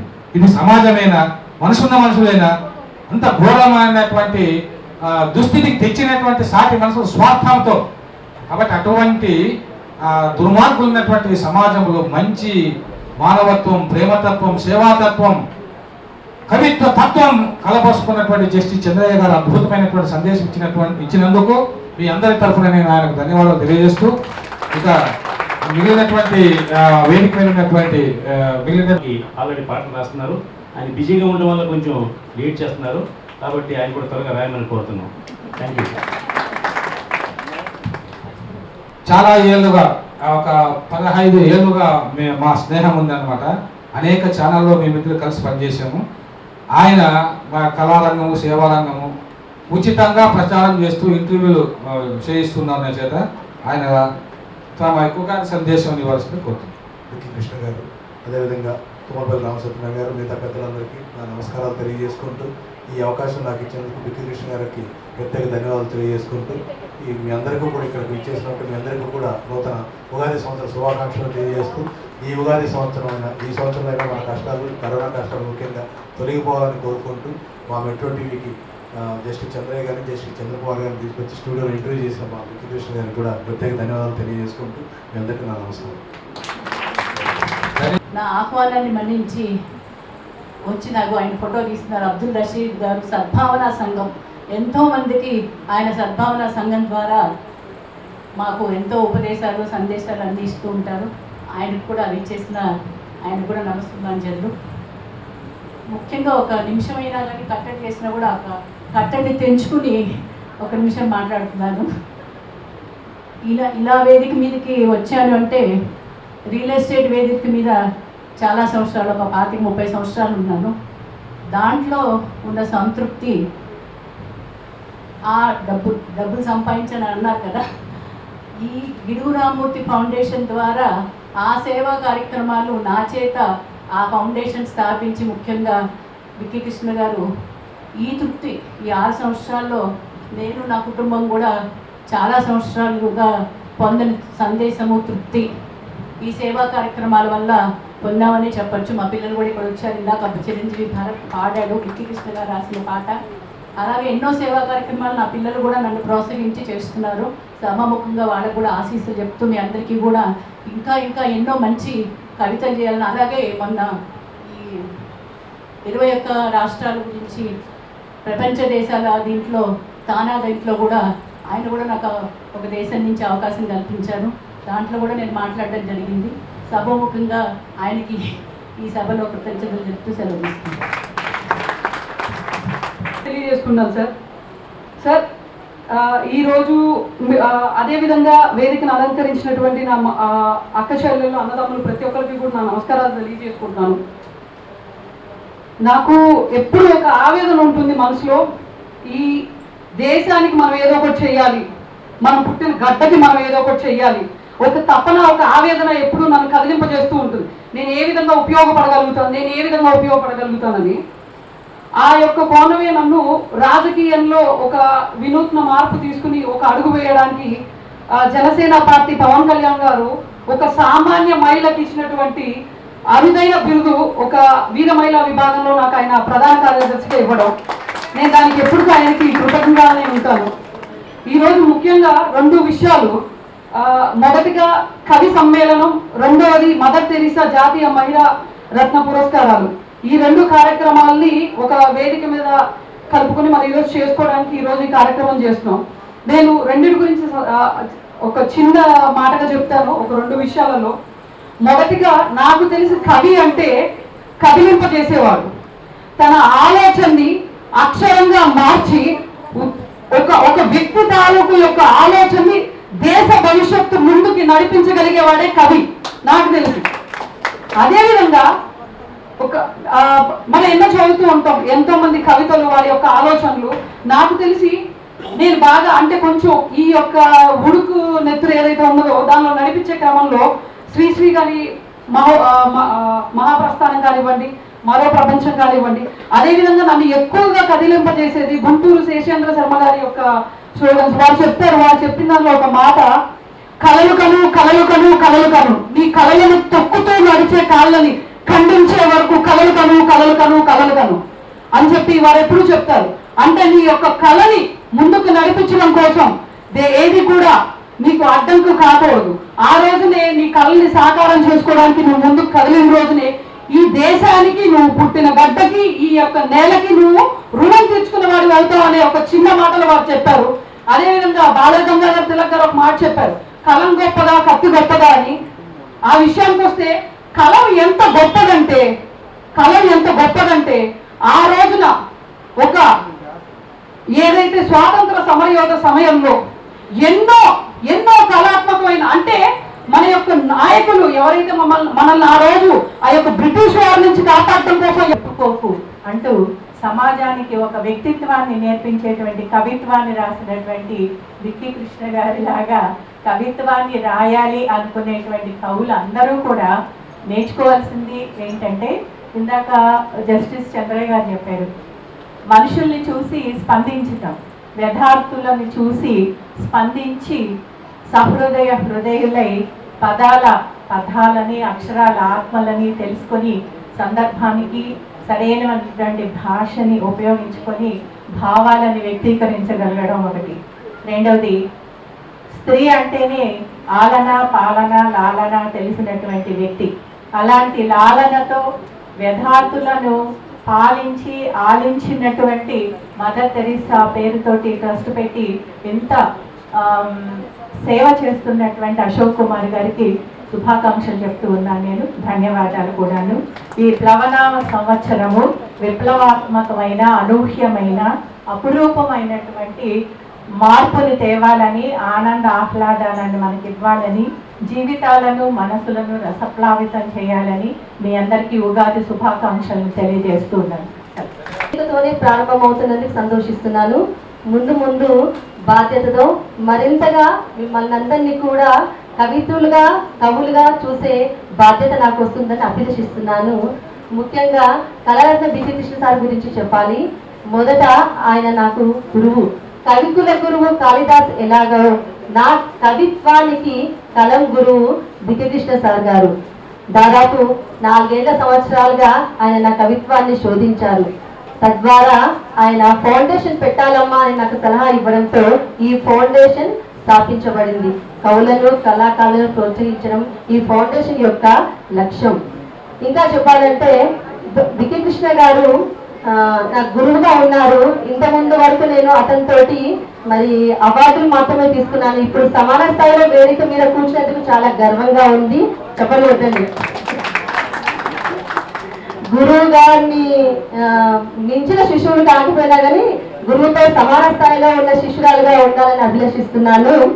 సార్ గారి గురించి మరి ఎంత చెప్పినా తక్కువే. నాది సముద్రాల శ్రీదేవి యొక్క యూట్యూబ్ ఛానల్ కూడా ఉంది, దయచేసి సబ్స్క్రైబ్ చేయండి ఇంతమంది. తర్వాత సాహితీ సముద్రం ఫేస్బుక్ కూడా ఉంది, అందులో మీరు రిక్వెస్ట్ పెట్టండి, నేను జాయిన్ చేసుకుంటాను. మీ కవిత్వాన్ని అందులో పండించవచ్చు. ఓకేనా మేడం? అందరు కూడా మహిళా రత్నాలకు అందరికి కూడా శుభాకాంక్షలు తెలియజేస్తూ ఆకలి ఉన్న వారికి అన్నం పెట్టు అని చెప్పేసి షిరిడి సాయిబాబా చెప్పారు. కృష్ణ గారికి ఆకలి అంటే తెలుసు. ఆకలిగా ఉన్న వారికి అన్నం పెట్టాలా, సాయం చేయాలనేది అతని హృదయంలో పనులు. దానికి మెచ్చి షిరిడి సాయిబాబా అతనికి జీవితాన్ని ఈయనకు తీర్చిదిద్దాడు. అందులో నేను ఒక చిన్న ఏంటంటే ఒక పాత్రను మట్టుకే కానీ అన్నిటికీ కారణం అతని తెలివి, అతని జ్ఞానం, ఆయన పట్టుదల, ఆయన కృషి. మీ అంత విమలని చొరవడంటే అతని హృదయంలో ఉన్నటువంటి ఒక మంచి భావన. ఆ భావన భగవంతుడికి నచ్చింది. ఆ భావన భగవంతుడికి నచ్చి ఆయనకు సాయం చేయడం జరిగింది. మిత్రులారా, నేడు 2 రకాల ఇక్కడ ఉన్నారు. కవులు ఉన్నారు, అదేవిధంగా సమాజానికి సేవ చేసేటటువంటి మీరందరూ కూడా ఉన్నారు. ఒకటి మటుకు వాస్తవమే, ప్రార్థించే పెదవుల కన్నా సాయం చేసే చేతులు మీద. నువ్వు ఎన్నైనా చేయి, ఎన్నైనా పదవులు సంపాదించు, ఎంత గొప్పవాళ్ళమనగా, కానీ ఏ హృదయంలో దయ లేదో, ఏ హృదయంలో కరుణ లేదో అతడు మనిషి కానట్లే నా దృష్టిలో, నా అభిప్రాయంలో. అందుకే పోతన గారు చెప్పారు, చేతులారంగ శివుని పూజింపడేని, నోరు నొవ్వంగా హరికీర్తి నుడోడేని, దయయు సత్యంబులోనుగా తెలపడేని. ఏంటి దయ, కరుణ, జాలి. ఇది కవికి ఫస్ట్ ఉండాల్సినటువంటి ఒక క్వాలిటీ, స్పందన.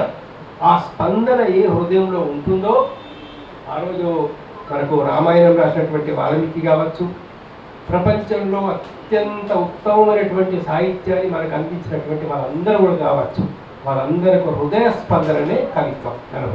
అలాంటి ఒక హృదయ స్పందన కలిగినటువంటి కవులు, అదేవిధంగా సమాజానికి అంటే భగవంతుడే ఒక మానవ రూపంలో సాయం చేస్తాడు కాబట్టి మీరైతే సేవా సంస్థల ద్వారా సాయం చేస్తున్నారో మీ అందరి హృదయాలకు నా యొక్క ప్రణామములు, నా యొక్క నమస్కారాలు, ధన్యవాదాలు. ముఖ్యంగా కవులకు అండ్ సమాజ సేవకులకు నేను ఇవాళ చెప్పదలుచుకున్న విషయం ఏంటంటే, ఈరోజు సమాజంలో చాలా అల్లకల్లోలమైన పరిస్థితులు ఉన్నాయి.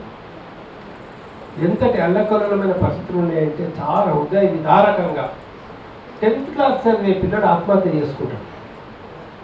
డిగ్రీ చదివే పిల్లడు ప్రేమ విఫలమైందని చెప్పేసి, లేకుంటే అమ్మాయి సెల్ ఫోన్లో మాట్లాడలేదని చెప్పేసి వాళ్ళు సూసైడ్ చేసుకుంటున్నాడు.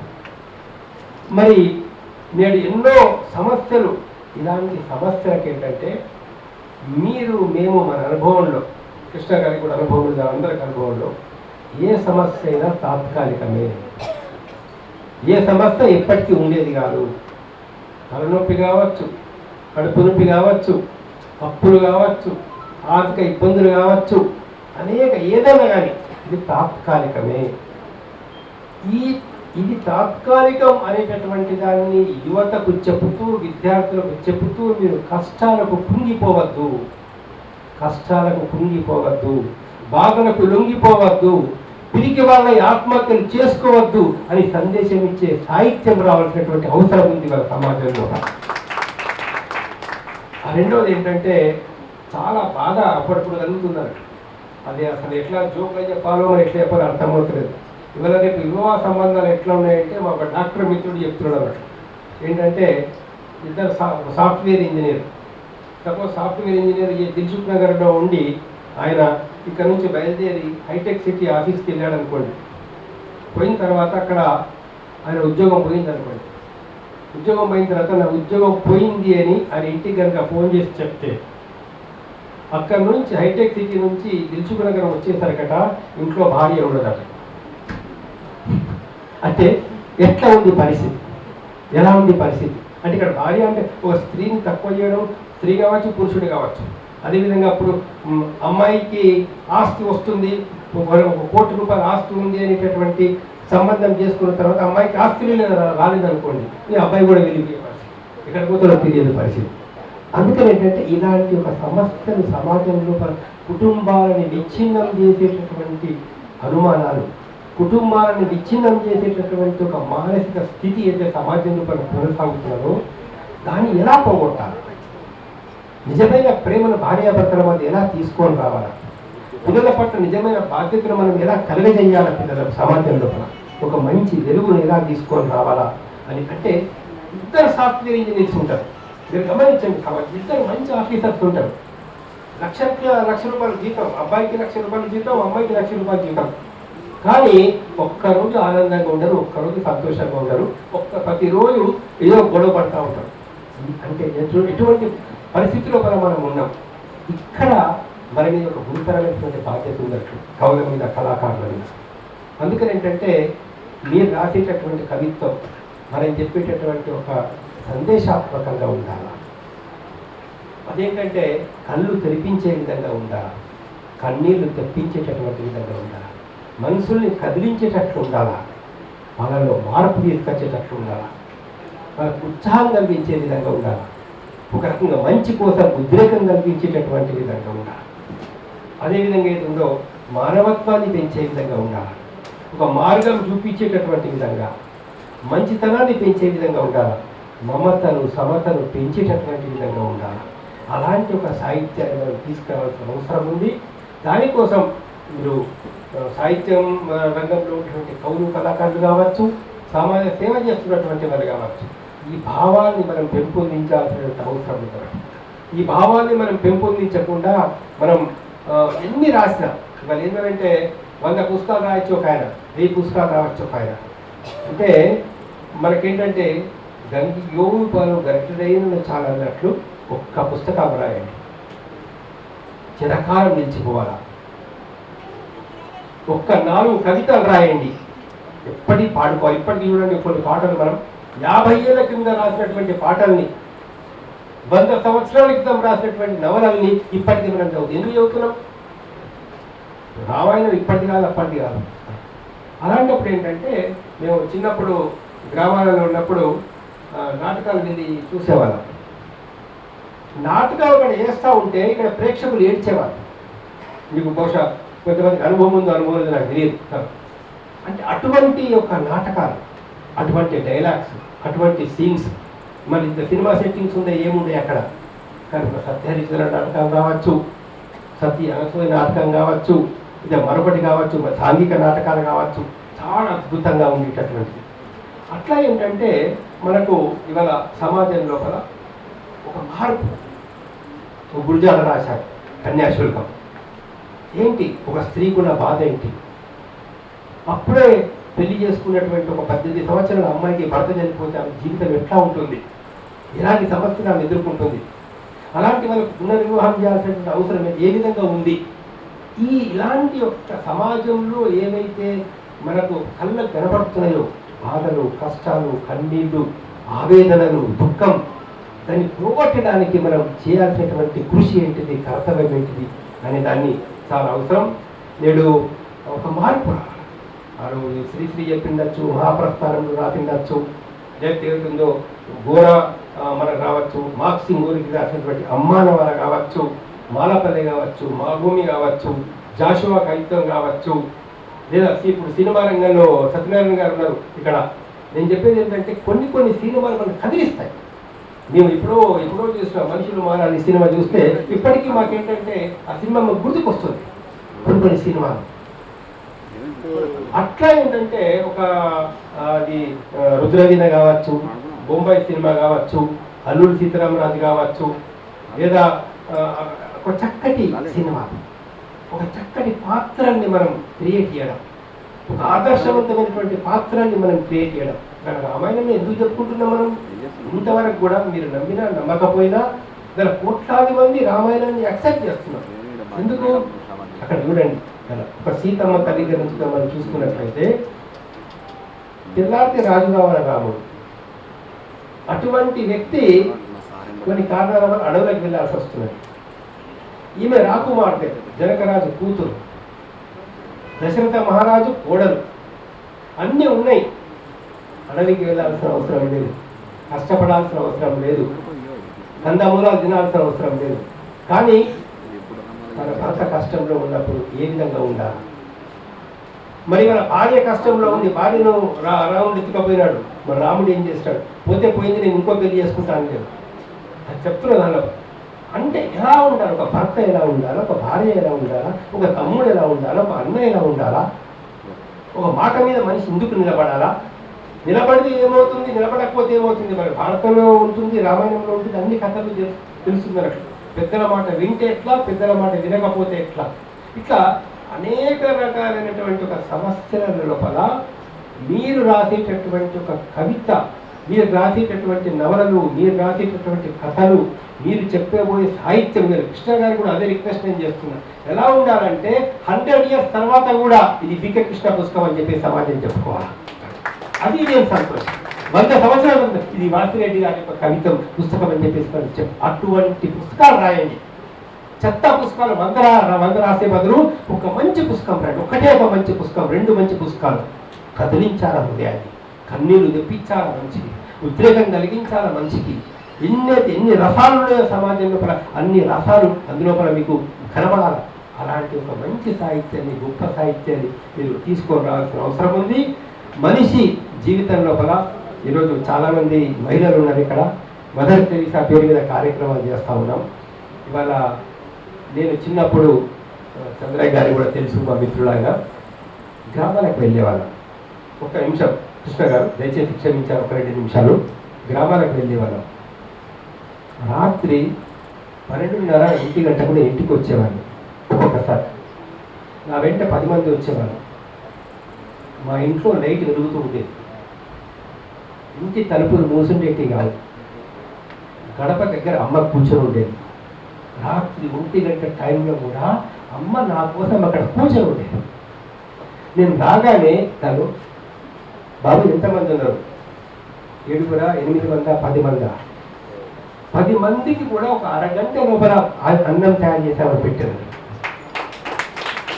ఈ ఒక్క మనిషి ఆకలితో ఉండడాన్ని ఆమె ఇష్టపడేది కాదు. ఆమె చేసినటువంటి ఒక సేవ, ఒక దయాగుణం, కరుణ, జాలి, నాన్నగారి యొక్క నిజాయితీ, 100% ఆయన సుభాష్ చంద్రబోస్ ఫాలోవర్గా ఒక గొప్ప నిజాయితీ, ఒక ఆదర్శం. సమాజంలో ఏంటంటే ఇవాళ ఆదర్శం కరువైంది. ఆదర్శాన్ని చూపించాలి. మా లెక్చరర్స్, మా టీచర్స్, మా ఉపాధ్యాయులు ఒక గొప్ప గొప్ప ఆలోచన మాకు అప్పుడు కలిగించారు. త్యాగం అంటే ఏంటో చెప్పారు. మనిషికి పేరు ఎట్లా వస్తుందో చెప్పారు. ఏది ముఖ్యమో సమాజంలో నువ్వు ఆనందంగా ఎప్పుడు ఉండగలుగుతావు? నేను ఎప్పుడు ఆనందంగా ఉండగలుగుతాను? నేను ఎప్పుడు ఆనందంగా ఉండగలుగుతానంటే, ఒకవేళ బిక్కి కృష్ణ ఆకలితో మా ఇంటికి వచ్చినప్పుడు ఆయనకి నేను అన్నం పెడితే అది నాకు సంతోషం, అది నాకు ఆనందం. మీరు ఎవరైనా కావచ్చు, కోట్లు ఇవ్వాల్సిన అవసరం లేదు, 100 లక్షలు ఇవ్వాల్సినటువంటి అవసరం లేదు.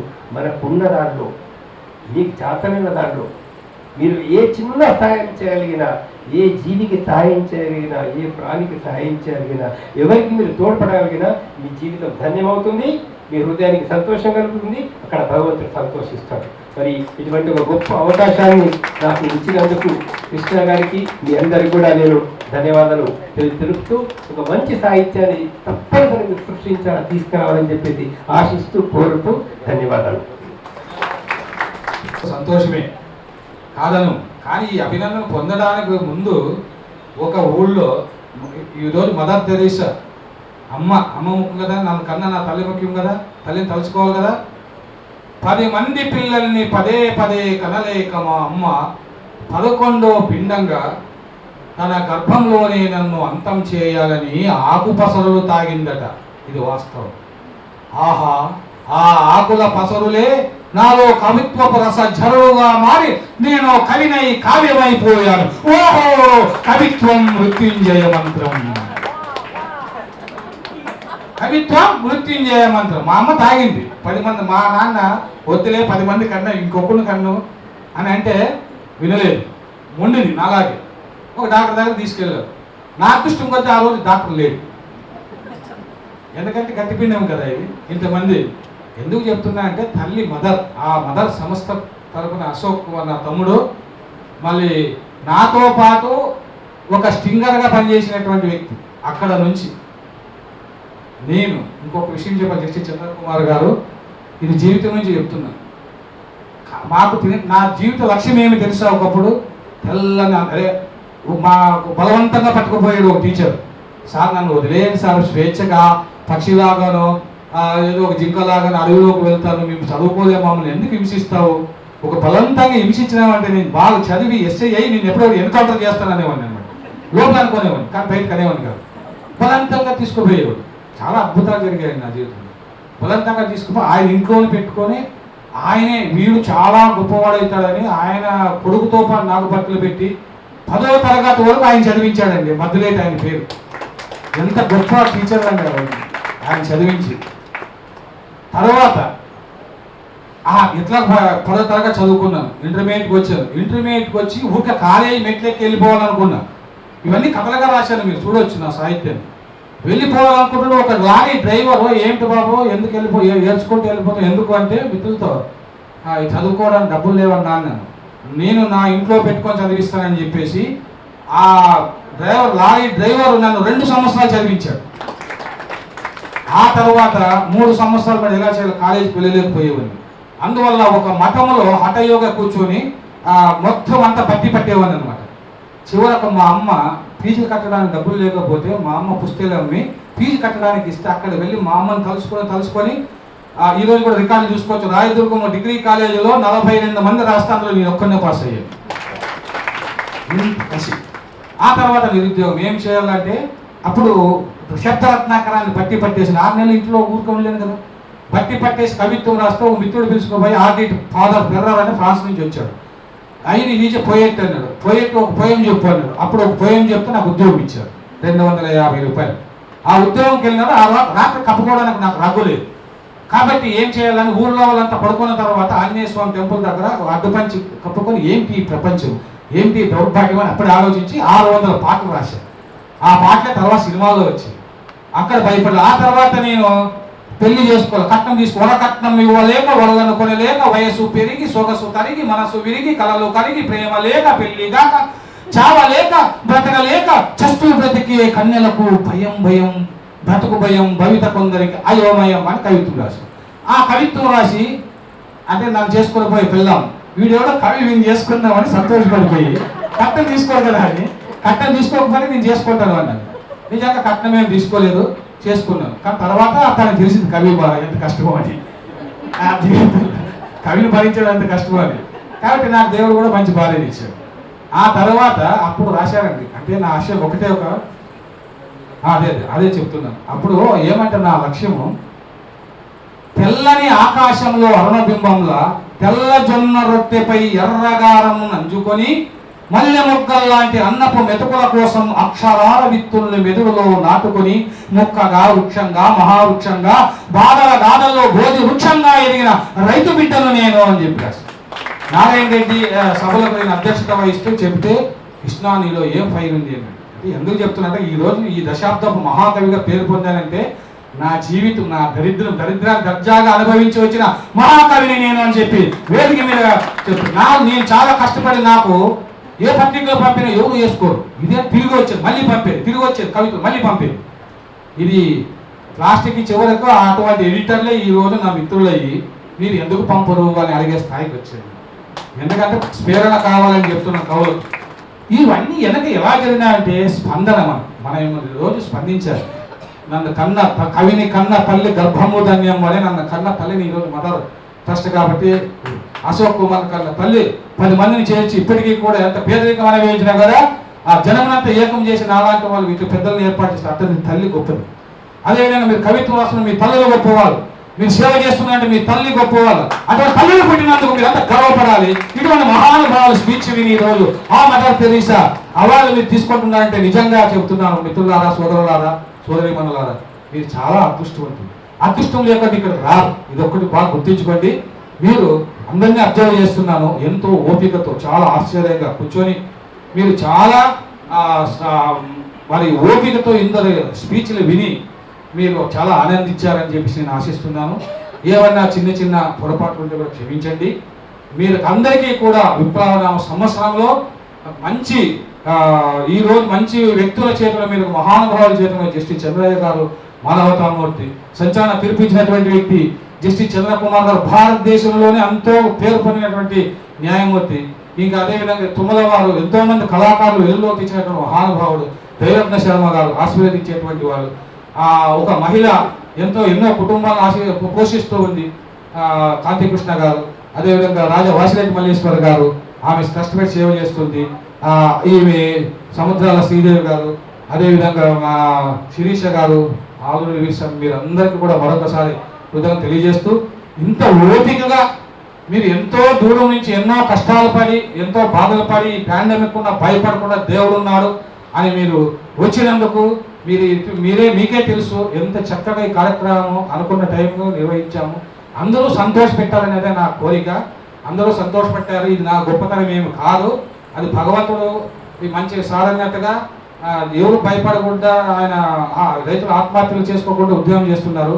అట్లాగా ఆత్మహత్య చేసి ఉద్యోగం పోయిందని ఆత్మహత్య చేసుకుని నాకు 28 ఉద్యోగాలు చేశారు. ఒక ఉద్యోగం పోయిన వెంటనే కొత్త బట్టలు వేసుకుని అదే సార్ ఉద్యోగం పోతే ఇట్లున్నారంటే కొత్తగా ఇంకో ఉద్యోగం దొరుకుతున్నాయి కానీ అట్లా ఉత్సాహంగా ఉండాలి. నాకు ఉద్యోగం పోతే మళ్ళీ సంతోషం అయిపోయింది, ఎందుకంటే ఇంకో ఉద్యోగం దొరుకుతుంది కాబట్టి. అంటే మరి పిల్లం పోతే ఇంకో పిల్లని దొరుకుతుంది అనుకుంటా వాళ్ళంటే అట్లా కాదు, ఆ ఉద్యోగం విషయంలో చెప్తున్నాను. అందువల్ల మీరు చాలా సంతోషం చూడండి, అందరూ నవ్వుతున్నారు. బాబు రెడీనా? ఇప్పుడు పెద్దలందరికీ కూడా మరొకసారి ధన్యవాదాలు కృతజ్ఞతలు తెలియజేస్తూ శ్రీమతి కొయ్య Venkatalakshmi kind heart foundation Visakhapatnam వారిని సాదరంగా ఆహ్వానిస్తున్నాం. మీ అందరి హర్షధ్వానాల మధ్య ఎన్నో సేవా కార్యక్రమాలు చేస్తున్నారు విశాఖపట్నంలో. నా సోదరి అద్భుతంగా కరోనాలో నాన్ స్టాప్ గా వర్క్ చేశారు. తదుపరి శ్రీమతి కొల్లూరి వెంకటమ్మ ప్రభుత్వ గెస్టెడ్ హెడ్ మాస్టర్ మహబూబ్ నగర్ వారిని సాదరంగా ఆహ్వానిస్తున్నాం. శ్రీమతి పెరికల ఎలిజబెత్ రేఖ అంగన్వాడీ టీచర్ ప్రకాశం జిల్లా. ఎంతో మంది చిన్నపిల్లల్ని ఆవిడ అద్భుతంగా తీర్చిదిద్దుతున్నారు. శ్రీమతి పెరికల ఎలిజబెత్ రేఖ. శ్రీమతి సముద్రాల శ్రీదేవి కవయిత్రి గాయకులు రచయిత్రి రంగారెడ్డి జిల్లా. వారిని వేదిక మీదకి సాదరంగా ఆహ్వానిస్తున్నాం.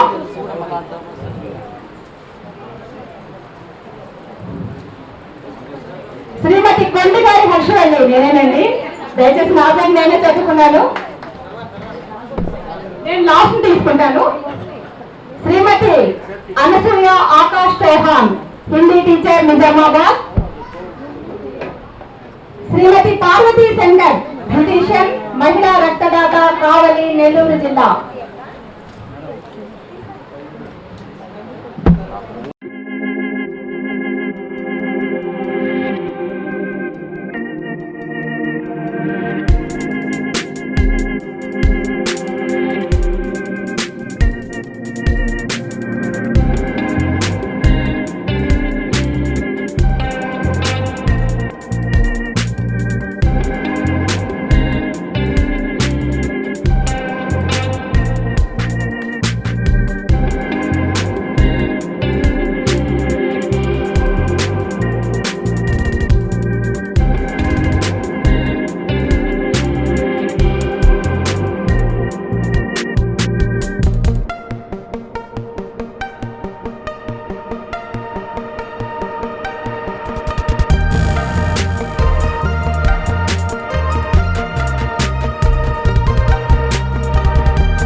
కిరణ్ గుత్తికొండ సోషల్ వర్కర్ తెలంగాణ వికలాంగుల पीछे जाओ और पीछे जाओ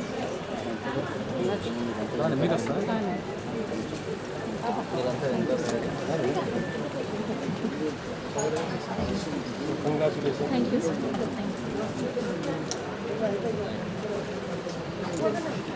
శ్రీ కోడిపాక రమేష్ గారు primary school teacher Hyderabad.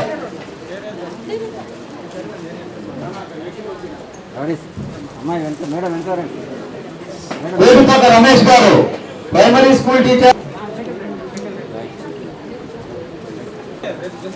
Shri Puvvada Ravibabu గారు జాతీయ మానవ హక్కుల సమాఖ్య తెనాలి.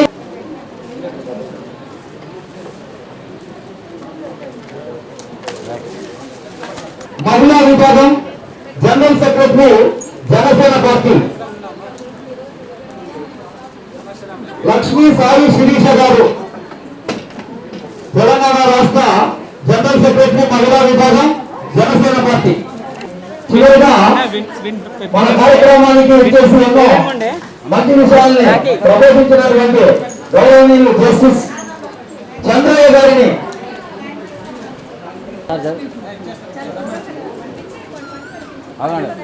అమ్మ పక్క వెళ్ళు వెళ్ళు వెళ్ళు అక్కడికి వెళ్ళు రైట్